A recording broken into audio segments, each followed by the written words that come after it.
Hi everyone, thanks for joining me. If you are an angler and you own a boat and your tackle locker looks something like this, and you'd rather have it look something like this, then I think you're going to enjoy this video. Today I have a do-it-yourself video. We'll be building a customizable tackle management system. To build this system, you'll need just a few basic tools, some very basic carpentry skills. Materials will be about $20, and the project from start to finish will take you maybe about an hour. Now today I'll be showing you how I built the tackle management system for my Vexus AVX 2080. Once you see the system, you'll be able to change the dimensions so it will fit any tackle locker on any boat. So with that, I'm going to go back to the shop. I'll introduce you to my friend Russ and we'll start the build. All right, we're back at the shop, or we are at the shop, and I need to introduce my friend Russ. Yeah. Russ is actually a rocket scientist, and you know, I hang around bass fishermen a lot. It's a pleasure for me to know Russ, because when you hang around bass fishermen, you don't know a lot of rocket scientists. But the moral of the story here, to build what we're going to be building today, you don't have to be a rocket scientist. I've got a little, this is the frame, the skeleton of my tackle management system here. Russ, show them what you're going to be using to make this. The materials are very basic, and you're going to have to spend about $20 in materials. And the nice thing about this, when you're building it yourself, Russ is going to go over all the angles and what you got to do. We'll get into that in just a minute, and I will talk about more why I like this system and why it works for me and why I think it will work for you. We will be building a tackle management system for a Vexus AVX 20. That's the boat that I own, but you can basically cut it to size and fit any shape, any depth of compartment that you have to store any type of tackle. This is kind of just the basic bones of what I come up with for my tackle management system. So super simple tools, tape measure, everybody probably has one of those, some kind of a square that you can use, and a little angle measurement device. And actually you could just lay it out on a piece of paper, honestly with you, if you didn't have something for measuring the angle, and that's going to fit. And then we'll show you how to set up all the holes. Really simple. What are these, 1/4 inch dowels? 3/8 inch dowels. 3/8 inch dowels. And then he has some 3/8 inch by 3.5 inch pine, looks like here. He has one piece that's a 1/2 inch, but you could do it all 3/8. Although the half will make it easier to put a couple of screws into.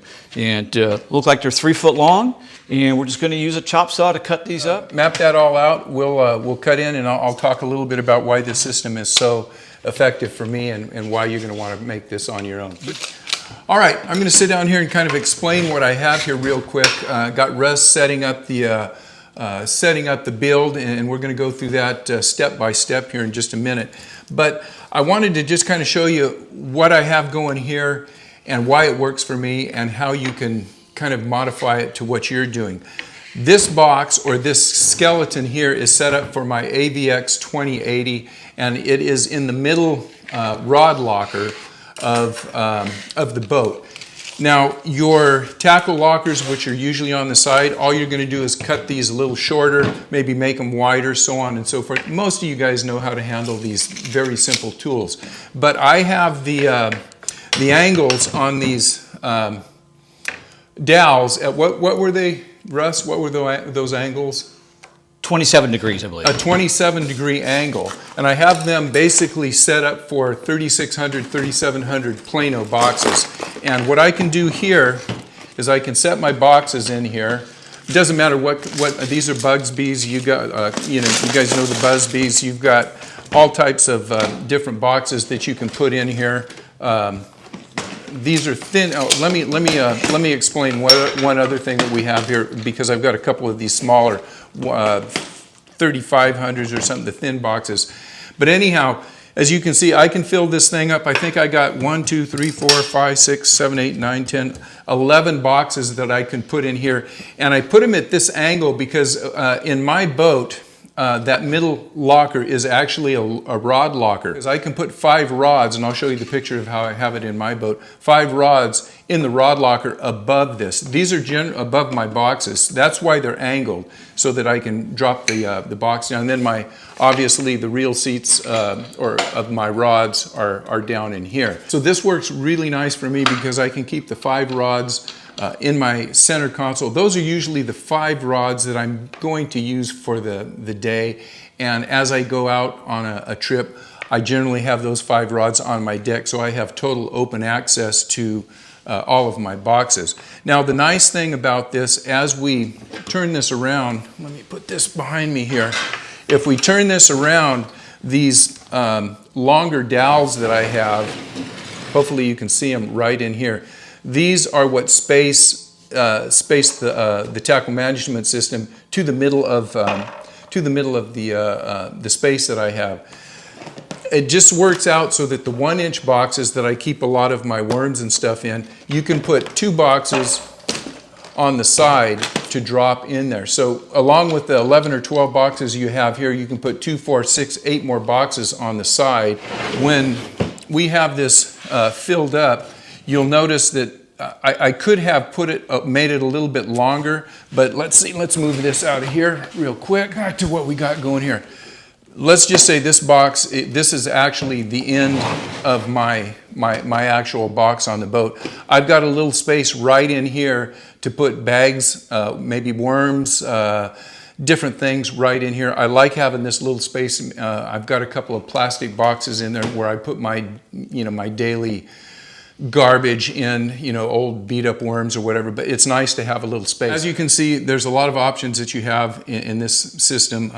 I think if I didn't mention, if I was just trying to get as many boxes in my center compartment, I would, instead of making these at an angle, I would just make them at a 90-degree angle, and I would be able to fit, instead of maybe 10 or 12, 13 boxes in there, I might be able to get 14, 15, 16 boxes in there at a straight up angle. So with that, I'm going to clean up here. We're going to get Russ to show us how to build this thing. We're going to cut it out real quick and show you how to put it together, and we'll be ready to go. Sounds good. All right, let's do it. Okay, so Russ, we're going to start this project. First thing we're going to do is cut the sides and the ends. We've got the, 4-inch by 3.5 by whatever. 3.5 by 33 1/4. Okay. Is what we're going to do here. I used the chop saw to square up these 2 ends to begin with, and now I have them lined up so that they're exactly even. Just put them down here and clamped it real quick, and we're going to cut both of them at the same time, so they'll be the exact same length. All right, cut it up. Turn on my little shop vac here.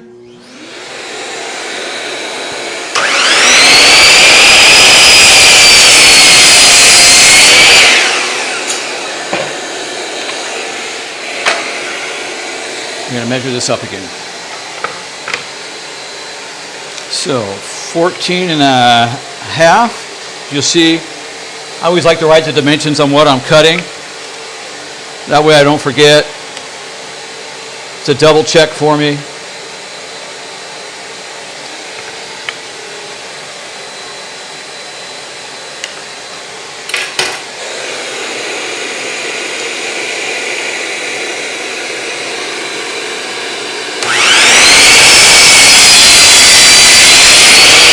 So I have the sides here and I have the ends, and we don't want to glue it together yet. We're going to go ahead and drill all the holes here for the dowels, and so I'm going to lay that out. Show them how you set this up and some of the tools you used, and just kind of generally how you got this all set up. Okay, so a couple things. First, I laid out 2 lines here where the holes are going to go. One is 1 1/4 inch from this edge, and the other is 2 7/8. And then lay that out. I used my fancy little ink jig here, which is a wonderful tool, but you're not a woodworker. Most people have a little square that you could set to the height. Just walk you down with your pencil. You could even cut a little piece of wood to that length, or however you're going to do it.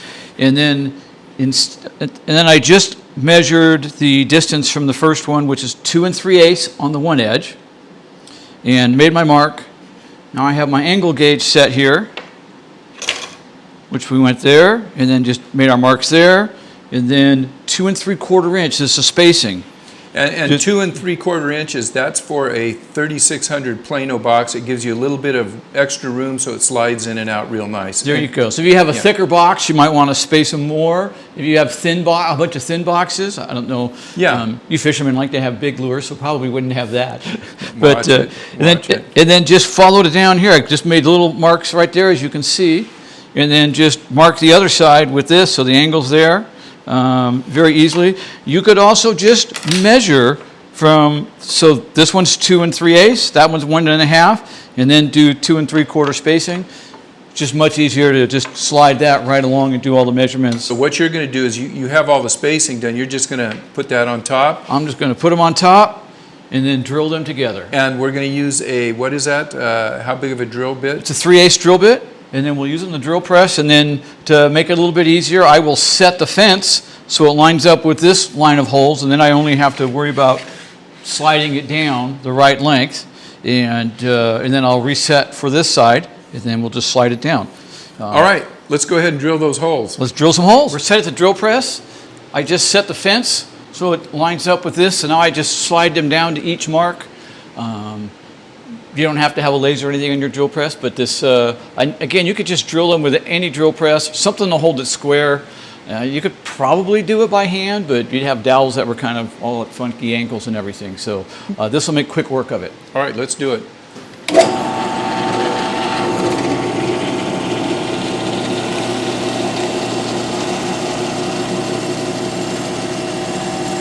All right, and then keep things lined up. I just put one of the dowels in the 2 holes, so now the pieces of wood won't move from each other, and the holes will all line up.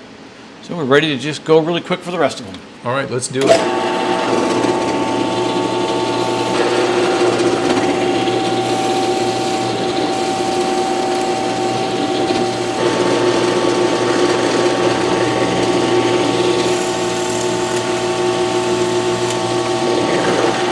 Okay, I just set up the fence for the other side, turn the board around, and lined up right there, and then we will do the rest of our cuts. You notice I put a dowel on each end of the board, so that'll keep it lined up and the whole patterns won't shift, and they'll all be lined up with each other perfectly.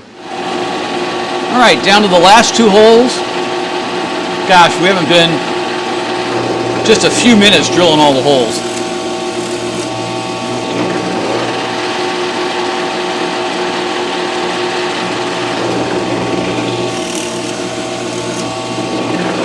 That took about, what, 3 minutes? 3 minutes is all it took to drill those holes. Let's go cut off the dowels to the length we need them, and then we'll put this whole thing together. All right, sounds good. We're just going to basically cut off the dowels. Show us how you do this efficiently. So I did, to make it really quick, because I don't want to measure for 44 dowels each time and mark them all off. I just set a little fence up right there at the length of what I need. You can just measure there, and you can see that's the length. And now all we have to do, come over here, turn our vacuum on, just line it up to there.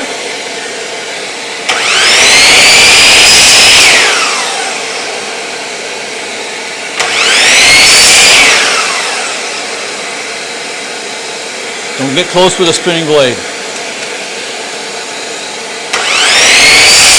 All right, so Russ, we've got everything ready to go. It's just a matter of putting it together. Show us how you're going to put it together and how it all works. All right, so we have the sides cut and the ends. The really important thing here is because of this angle in the pattern, make sure that you have these lined up the same way. If you do this, I think you can tell the dowels aren't going to line up with each other. So you can just set them right next to each other and line them up, and then make sure that they're there and you can mark them. I'd like to kind of make something a little, I think it makes it easier. I use a little bit of instant glue to do a quick assembly, and then I'll put some screws in here to make it stronger as well. I'm just going to come over here, because instant glue isn't fast enough. Put a little accelerator right there.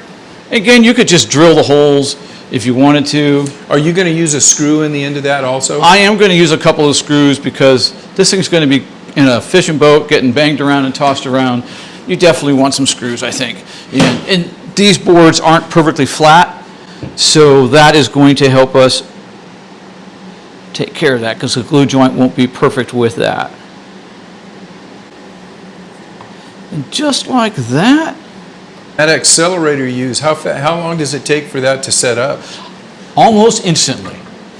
Without it, this is a medium glue, it would take probably 20, 30 seconds. And if there's any gaps, like I said, if this board isn't perfectly flat, it won't set up well without the accelerator. It just won't cure.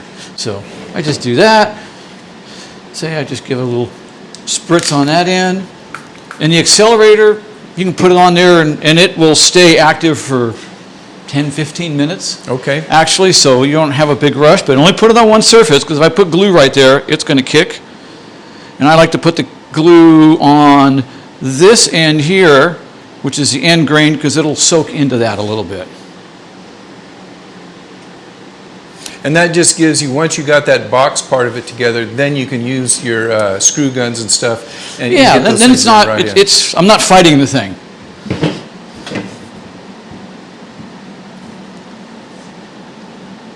And that's almost instant as you're doing that, correct? Yep. So get it on there straight before you go on to the next. You put a little pressure on it, and that kicks it off.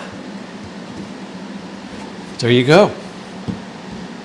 So now really all that's left to do is you're gonna put a few screws in the end to make that solid, and we're gonna start with the dowels. You'll put a few of those in, and we're done. Yep. Let's grab a couple dowels just so you can see, because okay. we're pretty much there. All right, we're pretty much there. Let's move over here. Let me zone in on us here. They just fit right in there with a nice fit. And I mean, if you wanted, you could put a little glue in there. Steve said he never put any glue on his. Yeah, put a few on the other side, and we'll throw a box in there. Oh, okay. Well, let me do this. Yeah, you know, when I did this, guys, I meant to glue them in, and I didn't. And geez, I've run them like that for about 2 years, and I haven't had any problems. But I think when I put it back in my boat, we'll probably put in some glue. Now, you know, Russ, what we didn't do, we didn't cut the long dowels, and that's what we'll put the other box here in a minute down that we have made, and we'll show why we put those dowels in. Okay, so we got this set up now. You can see how the boxes go in there. All we have to do right now is just basically fill out the dowels, glue them in. Russ, also I want you to talk about set the mine up that I've taken out my boat, and we'll talk about why, actually that's upside down, so turn that around, there you go. What we'll want to do is use these long dowels, show them how that is and how I space those out. Just kind of pull one out. So the 4 long dowels here are just set up there so that you can center this in the boat. And then they fit pretty snugly, especially with a little paint on them. Yeah, so you don't even need to glue, just that paint would give you a good friction fit. And you can get it centered so it won't slide back and forth in the boat or move around, and be nice and stable in there. That was a good idea, Steve. The final piece of this puzzle would be if you own an AVX boat and you're using the same locker that I'm in, and you want to stow some rods up above them. Remember, you have 5 rod tubes up in the front of the locker. What I've done here is basically took a 1/2-inch piece of plywood or whatever material you're using and cut 5 indentations here for the butts of the rods to sit on. It doesn't have to be fancy. This is all it is. I'm not going to go over the process of doing this. All right, Russ, I hope I didn't stretch your brain out too much on this project, but I appreciate you helping me out. If you guys have any questions, with sizes or, I think it's pretty straightforward, especially one thing, bass fishermen, they may not be rocket scientists, but they all know how to use hand tools. So, yeah, they're pretty clever guys. I think they'll get the idea of this. And again, it's such a nice deal. Like I said, we spent less than an hour. Yep. We could have, if you do this and you're in a hurry, you could probably do it in a 1/2 hour, 45 minutes. And again, adjust the size, the height, the material that you use, the size of the dowels. If you guys have real heavy boxes, you might want to go to a little heavier dowel or a little heavier material. Yeah. For me, like I said, this thing has been in my boat for about 2 years, and I'm not a guy that babies stuff, and I fish 150 to 200 days a year, and I've not had a problem with this. So you can go out and pay $300 for it, or take an hour or so and do it yourself. and have a custom fit. The whole deal is not hard to do. I want to thank you guys for watching, and again, if you have any questions, hit me up in the comments, and I'll be glad to. If I can't answer them, I know Russ can, so I'll get Russ out and he'll answer some questions. So Russ, put it there. Thanks Steve, a lot. Pleasure. Let's go have some lunch. All right, I got one last thing. I think if you can outsmart a fish, you can make a box. There That's you a good go. idea. All right, we'll see you guys.